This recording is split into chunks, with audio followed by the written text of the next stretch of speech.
किसी गांव में एक बुढ़िया रहती थी और वह कार्तिक का व्रत रखा करती थी। उसके व्रत खोलने के समय कृष्ण भगवान जी आते और एक कटोरा खिचड़ी का रखकर चले जाते। बुढ़िया के पड़ोस में एक औरत रहा करती थी।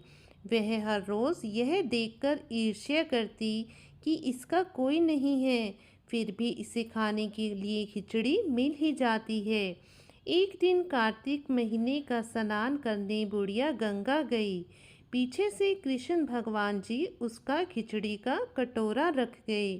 पड़ोसन ने जब खिचड़ी का कटोरा रखा देखा और देखा कि बुढ़िया नहीं है, तब वह कटोरा उठाकर घर के पिछवाड़े में फेंक आई।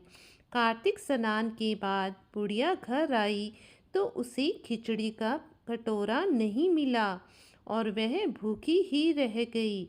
बार बार एक ही बात कहा करती कि कहाँ गई मेरी खिचड़ी और कहाँ गया मेरा खिचड़ी का कटोरा। दूसरी ओर पड़ोसन ने जहाँ खिचड़ी गिराई थी वहाँ पर एक पौधा उगा जिसमें दो फूल खिले। एक बार राजा उस ओर से निकला तो उसकी नज़र उन दोनों फूलों पर पड़ी और वह उन्हें तोड़कर घर ले आया।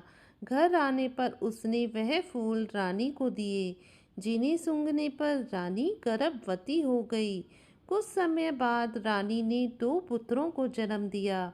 वह दोनों जब बड़े हो गए तब वह किसी से भी बोलते नहीं थे, लेकिन जब वह दोनों शिकार पर जाते तब रास्ते में उन्हें वही बुढ़िया मिलती, जो अभी भी यही कहती कि कहाँ गई मेरी खिचड़ी और कहाँ गया मेरा कटोरा।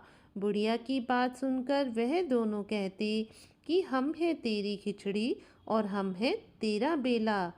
हर बार जब भी वह शिकार पर जाते तो बुढ़िया यही बात कहा करती और वह दोनों वही उत्तर देते। एक बार राजा के कानों में यह बात पड़ गई। उसे आश्चर्य हुआ कि दोनों लड़के किसी से नहीं बोलते, तब वह बुढ़िया से कैसे बात करते हैं। राजा ने बुढ़िया को राजमहल में बुलवाया और कहा कि हम में से तो किसी से भी ये दोनों बोलते नहीं हैं, तुमसे यह कैसे बोलते हैं। बुढ़िया ने कहा कि महाराज, मुझे नहीं पता कि ये कैसे मुझसे बात कर लेते हैं। मैं तो कार्तिक का व्रत रखा करती थी और कृष्ण भगवान जी मुझे खिचड़ी का बेला भरकर दे जाते थे। एक दिन मैं स्नान करके वापस आई तो मुझे वह खिचड़ी नहीं मिली। जब मैं कहने लगी कि कहाँ गई मेरी खिचड़ी और कहाँ गया मेरा बेला, तब इन दोनों लड़कों ने कहा कि तुम्हारी पड़ोसन ने तुम्हारी खिचड़ी फेंक दी थी तो उसके दो फूल बन गए थे। वह फूल राजा तोड़कर ले गया और रानी ने सूंघा तो हम दो लड़कों का जन्म हुआ। हमें भगवान ने ही तुम्हारे लिए भेजा है। सारी बात सुनकर राजा ने बुढ़िया को महल में ही रहने को कहा। हे कार्तिक महाराज जी, जैसे आपने बुढ़िया की बात सुनी वैसे ही आपका व्रत करने वालों की भी सुनना।